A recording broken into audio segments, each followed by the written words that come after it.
من الخاصكي وشلون وصلنا لهاي المرحلة.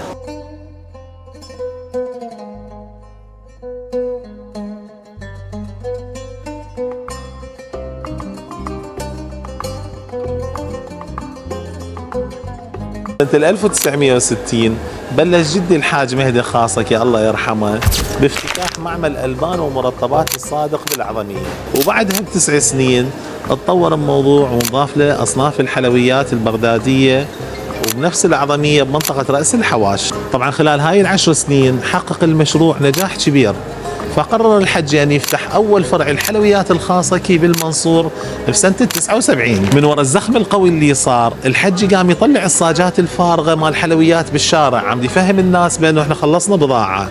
هذا الشيء خلاه أنه يفتح فرع ثاني بنفس الشارع بالمنصور ذاك بسنة 1987 اللي هو حاليا الفرع الرئيسي الحلويات الخاصكي، وبنفس السنة افتتح فرع المسبح وفرع المستنصرية. بس بالحصار انمنعت صناعة الحلويات وانسدت كل محلاتنا، بس هذا الشيء ما خلانا نوقف ورجعنا بصناعة الألبان والقيمر والأجبان لحد سنة 1996، ورجعت الحلويات واستعادينا نشاطنا وبدينا نستورد ونصدر. واحنا اول محل غيرنا التغليف التقليدي مال الحلويات وجبنا الجنطة القماش بسنة 1998. دخلنا ايتمات جديدة بصناعة الحلويات ما كانوا يعرفوها العراقيين. تخيل البقلاوة وحدها صار بيها اكثر من 30 نوع. لحد سنة 2012 بسبب طموحي اني واخوتي قررنا ان نفتح شركة جديدة لصناعة الحلويات، سميناها حلويات الحاج مهدي الخاصكي تيمنا باسم جدي الله يرحمه.